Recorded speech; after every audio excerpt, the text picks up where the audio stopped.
Isang masayang pagbati po sa lahat ng mga naaabot ng palatuntunang ito ng Iglesia ni Cristo, ang tamang daan. Muli po, ito ang inyong lingkod, ang kapatid na Michael Sandoval, at ngayon ay magkasama kami muli ni kapatid na Bobby Fernandez. Kapatid na Bobby? Kumusta na kapatid na Michael? I'm fine. Okay. Mga kapatid, mga kaibigan, muli po, inaanyayahan namin kayo, samahan nyo kami sa isa na namang napakahalagang pagtalakay. At muli ay nagpapasintabi tayo sa mga kababayan nating Katoliko kung matatalakay natin ang paniniwala o gawaing pangrelihiyon ng Iglesia Katolika, hindi po para atakihin o kaya ay tuligsain o saktan ng damdamin po ng mga kababayan naming Katoliko. Ang layunin po namin ay maibahagi sa inyo ang katotohanan at doon tayo magsama-sama para tayong lahat ay magkakasama sa kaligtasan. Kaya patuloy naming tatalakayin po sa pagkakataong ito ang ilan pa sa mga pangunahing doktrina o aral ng Iglesia Katolika. Ito po ay tungkol sa tinatawag nilang purgatorio. Uulitin ko po, purgatorio. Kapatid na Bobby, ano ba ang pinagbabatayan ng simbahang Katoliko sa kanilang doktrina o aral na nakapaloob doon sa tinatawag nilang purgatorio? Ang talata ng Biblia, kapatid na Michael, na nakasulat sa Daniel 11:33 hanggang 35. Panoorin natin sila.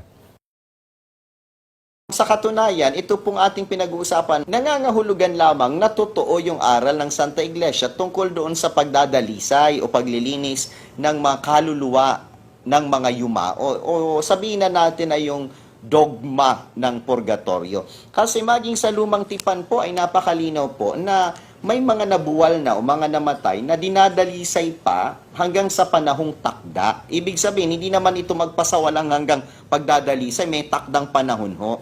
Yung mga namatay na. At ang halimbawa po nito ay yung mga pantas na binabanggit ni Propeta Daniel.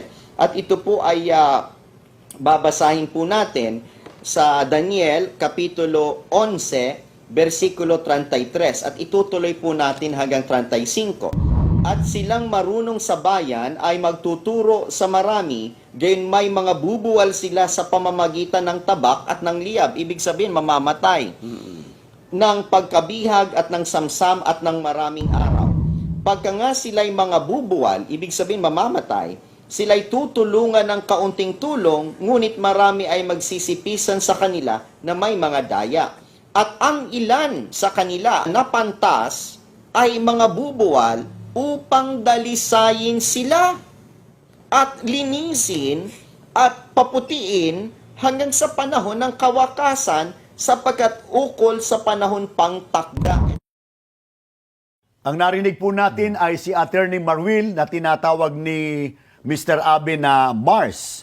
At Anong ating sabi ni Mars, kapatid na Abe o kapatid na Bobby doon sa unang bahagi? Ang sabi ni Mars sa unang bahagi ng kanilang paliwanag, kapatid na Michael, Sa katunayan, ito pong ating pinag-uusapan, nangangahulugan lamang na totoo yung aral ng Santa Iglesia tungkol doon sa pagdadalisay o paglilinis ng mga kaluluwa ng mga yuma o sabihin na natin ay yung dogma ng purgatorio. Kapatid na Bobby, anong talata yung pinagbatayan tungkol sa purgatorio? yun daw Daniel 11:33 hanggang 35. At pagkatapos basahin, paano nila ipinaliwanag yung nasabing mga talata? Ang sabi nila, yun daw mga patay na ay dadalisayin pa. Balikan natin sila, kapatid na Michael. Ito po, Father, napakalino. Patay na, nabuwal na. Pero dadalisayin, papuputiin hanggang sa panahon ng kawakasan, sa panahon pang takda. Ito po ay patunay na yung ating aral tungkol sa pagdarasal sa mga yumao at purgatorio ay batay po nakasalalay at nakasalig sa salita ng Diyos. Kaya itong ating mga kapatid na tinutulig sa itong ating aral hinggil sa purgatorio at sa paglilinis ng kasalanan ng mga namatay, palagay ko hindi nila ginawa ang kanilang araling takda. Okay. Yung tinatawag nating takdang aralin, Yeah, araling takdang takda. aralin. At talaga naman, paano naman nila malalaman ang mga katotohanan ito ay malayo sila sa katotohanan. Ang sabi nila, tayo raw na mga hindi naniniwalang may purgatorio, ay hindi raw natin ginagawa ang ating takdang aralin, kapatid na Michael. Kaya nga ang sabi mismo ni Attorney Marwil at saka nung Father Abe ng Iglesia Katolika, Kaya itong ating mga kapatid na tinutulig sa itong ating aral hinggil sa purgatorio at sa paglilinis ng kasalanan ng mga namatay, palagay ko hindi nila ginawa ang kanilang araling takda. Okay. Yung tinatawag nating takdang aralin, Yeah, araling takdang takda. aralin. At talaga naman, paano naman nila malalaman ang mga katotohanan ito ay malayo sila sa katotohanan. kaya kapatid na Bobby, napakahalaga nitong aking katanungan sa iyo. Totoo ba na tayo ay hindi gumagawa ng takdang aralin batay sa mga talata ng Biblia? Di ba natin natutuhan yung talata? Ganito, ang mabuti, kapatid na Michael, ay basahin natin sa Biblia. Dito sa Daniel 11:33 hanggang 35, dito po sa Biblia na isinalin po ng kanilang Monsenyor, Ginoong Jose Abriol. Pakita rin natin yung pinakapabalat o cover ng Biblia. Ayan, kaya may krus pa. Anong nilalaman ng talatang babasahin natin, kapatid na Bobby? Pakinggan natin. Dito sa Daniel 11:33 hanggang 35. Ang marurunong sa bayan ay magtuturo sa marami at mabubuwal sila sa tabak, sa apoy, sa pagkabihag at sa pagsamsam sa loob ng ilang panahon. Kung mabuwal sila, ay iilang tao lamang ang tutulong sa kanila. Ngunit marami ang makikisama sa kanila nang may pagbabalat kayo. Ang ilan sa marurunong na iyon ay mabubuwal din sa ikadadalisay, ikalilinis at ikapuputi nila hanggang sa taning na panahon, sapagkat di pa sumasapit ang takdang panahon. Sa makatwid, dito sa ating binasa na talatang ginagamit nilang batayan, una, ay wala pong mababasa ditong purgatorio, kapatid na Michael. Ikalawa, dito po ay may dalawang grupo ng mga marurunong. Una, ang marurunong sa bayan na mabubuwal sila sa pamamagitan ng tabak, sa apoy, at sa pagkabihag at sa pagsamsam sa loob ng ilang panahon. At may binanggit pang ikalawa, pero marurunong din. Marurunong din, mabubuwal din, pero sa ikadadalisay, ikalilinis, at ikapuputi nila. Hindi sila yung nabuwal sa tabak o namatay. Pero ang dapat nating mapansin dito, kapatid na Michael, wala pong itinuturong purgatorio dito po sa binabanggit ng talata ng Biblia. At meron tayong babalikan na pahayag nung magkaibigan si Mr. Abe at si Mars. Kaya itong ating mga kapatid na tinutulig sa itong ating aral hinggil sa purgatorio at sa paglilinis ng kasalanan ng mga namatay, palagay ko hindi nila ginawa ang kanilang araling takda. Okay. Yung tinatawag nating takdang aralin, Yeah, araling takdang takda. aralin. At talaga naman, paano naman nila malalaman ang mga katotohanan ito ay malayo sila sa katotohanan. Reaksyon mo rito, kapatid na Bob? Una, ang dapat na sabihan natin na walang ginawa doon sa kanilang takdang aralin ay sila, mga mahal na sumusubaybay. Sapagkat unang-una, wala pong napatunayan ang grupo nila na dito sa talatang kanilang ginagamit ay merong purgatorio. Kundi ang kanilang napatunayan ay ang pagpilipit po nila sa nakasulat sa Biblia, kapatid na Michael. Yung talata, tama. Tama ang talata. Yung gumamit, may tama. Ang problema lang, dahil sa pinipilipit ang nakasulat sa talata, kapatid na Kaya Michael. nga, mabuting talakayin po natin, mga kaibigan, no? Sana wag na makipagdaramdam sa amin. Ano bang paniniwala ng Iglesia Katolika tungkol sa mga namatay na tao? Anong tugon natin doon? Pakinggan po ninyo, mabuti po ay yung mismong aklat nila ang sasagot sa atin. Dito po sa isang aklat na siya ang inyong pakinggan, ang Aral na Katoliko. Ito po ay aklat ng Iglesia Katolika. Ang sumulat po nito ay isang pare na si Enrique Demond at ito po ay may nahelobstat ni Jose Jovellanos at may imprimatur ni Jose Bustamante. Dito po sa pahina 71, ganito po ang ating mababasa. Ang tatlong estasyon pagkamatay ng katawan ng tao. Pagkamatay ng ating katawan, ang kaluluwa natin ay haharap agad sa hukom na si Jesucristo upang ipagbigay sulit niya ang kanyang mga gawa at ayon sa kahatulan, siya ay mapaparoon sa langit, sa impyerno o sa purgatorio. Ayon dito sa turong Katoliko na binasa namin sa inyo, ang pupunta agad sa langit ay ang mga di umano'y namatay na banal o yung tinatawag nila, kapatid na Michael, na mga santa o santo. Ang sa impyerno naman ay yung mga nangamatay na may kasalanang mortal. At ang mga namatay na hindi pa ganap na nakapagbabayad ng kanilang kasalanang may kapatawaran naman, ay mabibinbin muna sa purgatorio. Yan ang pahayag nila, kapatid Michael. Kaya mabuti, talakay na rin natin. Ano ba ang kalagayan daw po, mga kaibigan, ng mga kaluluwa ng mga namatay na naroon at nabibinbin sa purgatorio, at paano raw ito mahahango mula roon? Aba, naghihirap daw doon sa purgatorio, kapatid na Michael, at mga mahal na sumusubaybay. At may pag-asa pa raw na sila ay mahango doon sa paghihirap. Sa paraang, yung mga nabubuhay na mga kaibigan, kamag-anak nila, ang siyang magbabayad ng kanilang utang sa Panginoong Diyos. Basahin natin, ituloy natin ang pagbasa. Dito po sa pahina 71 hanggang 73. Ganitong ating mababasa. Ang purgatorio ay isang pook na sangagan na kinalalagyan ng mga kaluluwa ng nangamatay sa mahal na grasya ng Diyos. Datapwat hindi pa nakapagbabayad dito sa lupa ng buong pagbabayad sa tapat na katarungan ng Diyos dahil sa mga kasalanang munti o dahil sa parusang may hanggan hindi pa ipinatatawad. Ang dinadalita ng mga kaawa-awang kaluluwa sa purgatorio ay ang hindi pagkakita sa Diyos at maraming sari-saring hirap at sakit. Wala silang magagawa sa sarili nila upang makaalis sa kanilang kapahamakan. Ngunit tayong nabubuhay pa dito sa lupa ang makatutulong at makapagbabayad ng kanilang utang sa Diyos.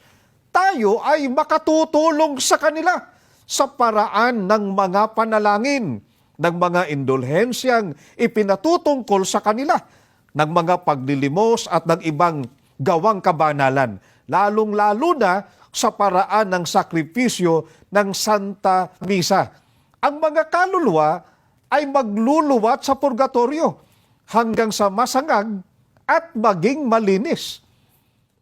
Ang paraan daw upang mahango sa apoy doon sa purgatorio, ang mga namatay na kamag-anak natin at mahal sa buhay, ay ang sila'y pag-ukulan ng mga indulhensya, ipanalangin, at higit sa lahat, ay ipagpamisa ng mga mahal nila sa buhay na nabubuhay pa, kapatid na Michael. Kaya kaugnay na kaugnay yan ang pahayag kanina ni Mars na Po, Father, napakalinaw.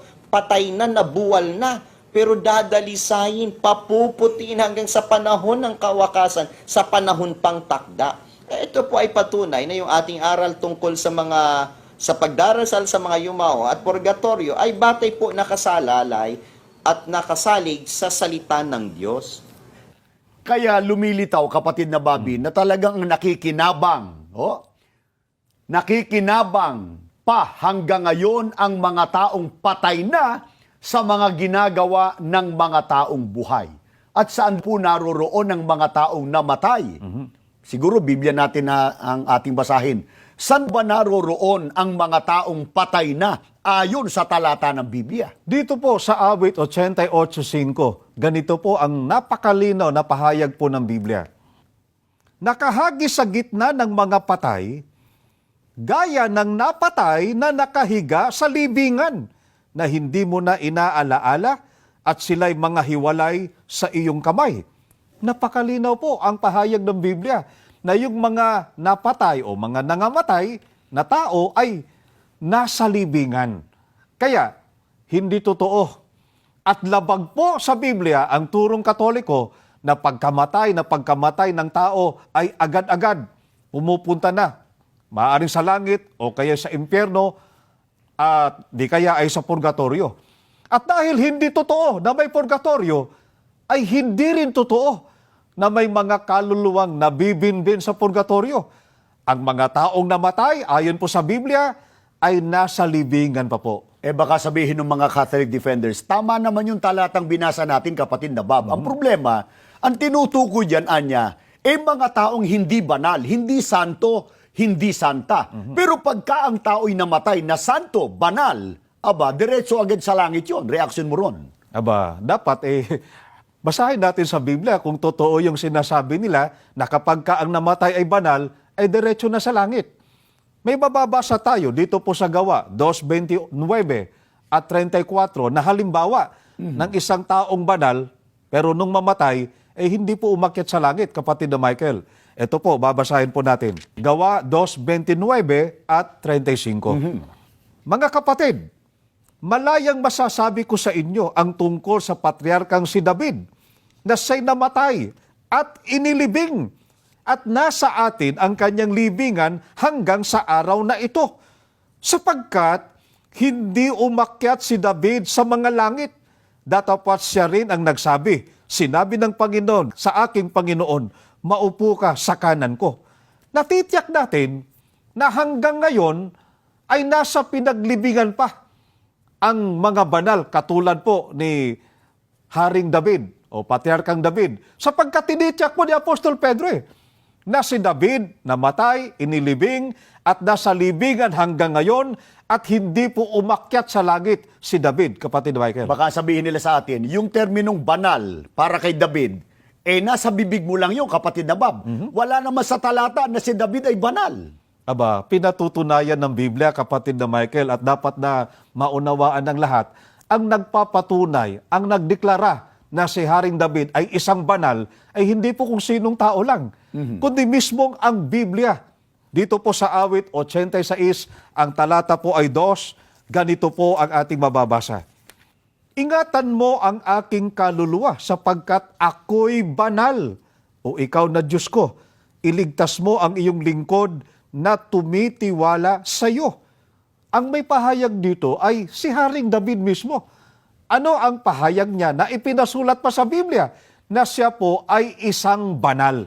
Kaya natitiyak natin na yung mga banal na nangamatay ay hindi po totoong umakyat na sa langit. Sila po ay nasa libingan pa hanggang ngayon. Kaya banal man o hindi banal, pagka namatay, pare-parehong ang hantungan po ay ang ating libingan. At hanggang kailan mananatiling nasa libingan ang lahat ng mga taong namatay? Dito po sa Job 14, 10 at 12. Ganito po ang ating mababasa, mga mahal na sumusubaybay. Ngunit ang tao ay namamatay at natutunaw. Oo, ang tao ay nalalagutan ng hininga. At saan nandun siya? Gayon ang tao ay nabubuwal at hindi na bumabangon hanggang sa ang langit ay mawala. Sila'y hindi magsisibangon ni mga gigising man sa kanilang pagkakatulog. Kaya, malinaw pong sabi ng Biblia na yung mga nangamatay ay hindi po magsisibangon, nasa libingan pa, at ang panahon po ng kanilang pagbangon ay kapag nangawala na ang langit. Siguro basahin na rin natin agad, kailan yung pagkawala ng langit, na yun din ang panahon ng pagbangon ng mga namatay mula sa kanyang libingan. Dito po sa 2 Pedro 3, 10 at 7, ganito po ang pahayag ng banal na kasulatan. Ngunit ang sangkalangitan ngayon at ang lupa sa pamamagitan ng gayon ding salita ay iningatang talaga sa apoy na itinataan sa araw ng paghuhukom at ng paglipol sa mga taong masama. Datapwat darating ang araw ng Panginoon na gaya ng magnanakaw na ang sangkalangitan sa araw na yan ay mapaparam na kasabay ng malaking ugong at ang mga bagay sa langit ay mapupugnaw sa matinding init at ang lupa at ang mga gawang nasa lupa ay pawang masusunog. Sa makatwid, mga mahal na sumusubaybay, ang panahon o araw na mawawala ang langit ay sa araw po ng paghuhukom. Dumating na ba ang araw ng paghuhukom, kapatid na Bobby? Hindi pa, kapatid na Michael. Kaya hanggat hindi pa dumarating ang araw ng paghuhukom, lahat po ng mga taong namatay, pare-pareho naroroon sa kani-kanyang libingan. sapagkat ang pagbangon po ng mga taong namatay ay pagdating pa po ng araw ng paghukom na kung saan ay matutupok sa pamamagitan ng apoy lahat ng taong masama. At alin pa ang apoy na tinutukoy, kapatid na Bobby, na magiging hantungan ng lahat ng taong masama, kasama na rin yung mga sinungaling. Ito po ay ang dagat-dagatang apoy. Pakinggan po ninyo, babasahin po namin dito sa Apokalipsis 21, ang talata po ay 8. Ngunit sa mga duwag at sa mga hindi mananampalataya at sa mga kasuklam-suklam at sa mga mamamatay tao at sa mga mapakiapid at sa mga manggagaway at sa mga mapagsamba sa Diyos-Diyusan at sa lahat ng mga sinungaling. Ang kanilang bahagi ay sa dagat-dagatang nagninigas sa apoy at asupre na siyang ikalawang kamatayan. Ipinapapansin natin yung huling bahagi. Sino yung kasamang ibubulid sa dagat-dagatang apoy? Ang lahat ng mga sinungaling. Pakiulit, kapatid na Bob. Lahat ng mga sinungaling. Ipinagdidiinan natin yan sapagkat, naalala ko lang, sino ang isa sa mga sinungaling? Sinungaling. Isa pa. Sinungaling. Lumitaw ang tunay na kulay niya sapagkat nakisimpatiya at sumama sa mga lumalait at nang aalipusta sa iglesia at sa pamamahala. Sino yung kapatid na Bobby? Eh di si Lowell Minorca II, na isipin nyo, kapatid na Michael, humingi pa ng tawad kay Eliseo Soriano. Siguro, pakinggan Pakinggan natin yon. Kaya yun ang nangyari kay Brother Eli Soriano. And that's why I would like to extend our sincere apology. And I know that we are all brothers and sisters in faith. We may have a difference in our doctrines, in our beliefs, but that doesn't mean that we cannot be true Christians towards each other, because that is exactly what is being taught by the Bible, that we should love God above all, and we should love our neighbor the way we love ourselves. O, di ba, halatang halata, kapatid na Bobby, kanino sa kampi? Sa atin o kay Mr. Eliseo Soriano? Eh di kay Mr. Eliseo Soriano na napakaraming masamang sinabi laban kay kapatid na Eranio Manalo noon at sa buong iglesia. Eh, yan ba ang paniniwalaan ng mga kapatid sa iglesia? Eh, bakit siya humingi ng tawad dito kay Ingkong Soriano?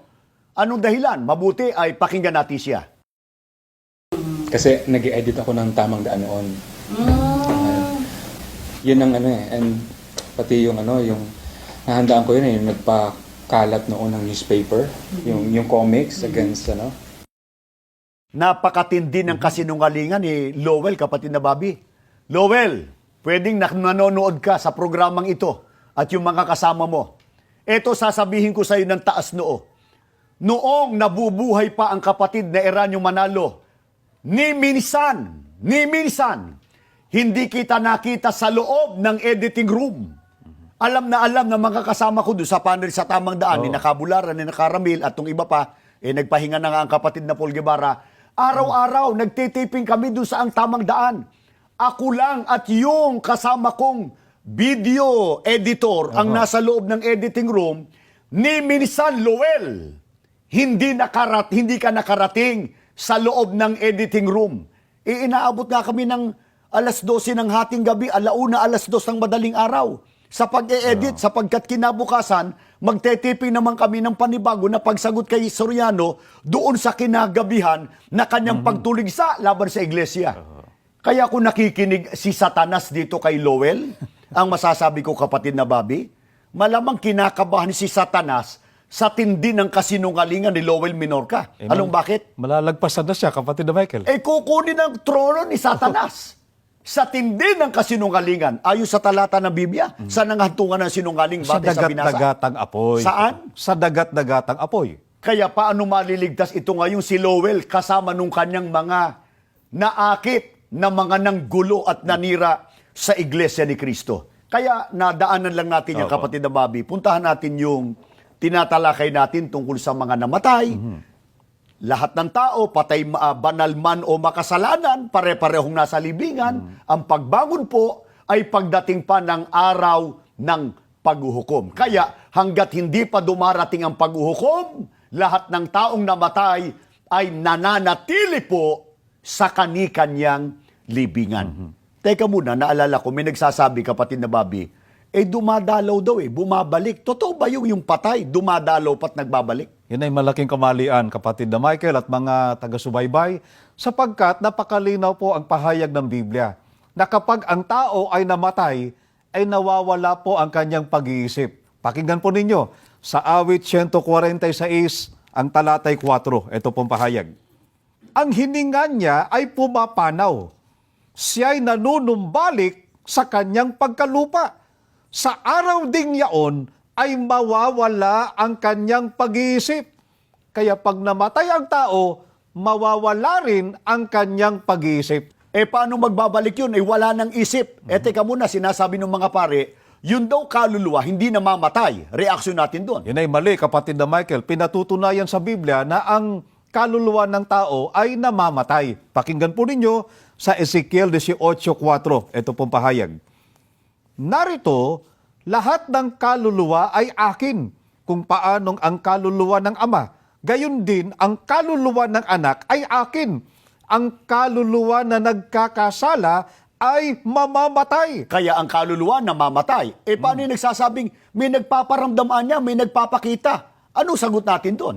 Ganito ang pahayag ng Biblia. Sino ba yung nagpaparamdam, nagpapakita? Yun ba mismong namatay? Pakinggan ninyo dito po sa Mateo 8:28. Ganito pong ating mababasa. At nang siya'y makarating sa kabilang ibayo sa lupain ng mga Gadareno, ay sinalubong siya ng dalawang inaalihan ng mga demonyo na nagsisilabas sa mga libingan na totoong mababangis na anupat sino may walang makapagdaan sa daang yaon. Kaya yung mga lumalabas sa libingan, ibig sabihin, yung binabanggit nila na nangamatay daw, nagpapakita sa kanila, hindi po totoo na ang nagpakita ay yun mismong namatay. Kundi yan po ay inaalihan ng demonyo o na masamang espiritu. Sapagkat ang tao, pagka namatay, tandaan po natin, naroon nga sa libingan, yung kaluluwa ang namatay. Pag binasa po natin sa Ecclesiastes, yung espiritu, yun ang bumabalik sa Diyos. Ang katawang ito nagbabalik sa pagkalupa, kasamang dumidikit sa lupa o alabok ang kaluluwa, sapagkat ang kaluluwa ay namamatay. Kaya, yung paniniwala tungkol sa purgatorio, yan po ay hindi lamang wala sa Biblia, kundi salungat o kontra po sa pagtuturo ng Biblia. Sana po, ang ginawa naming pagtalakay ay makatulong sa inyo para kayo ay magpatuloy na magsuri sa mga aral ng Biblia na amin pong sinasampalatayanan.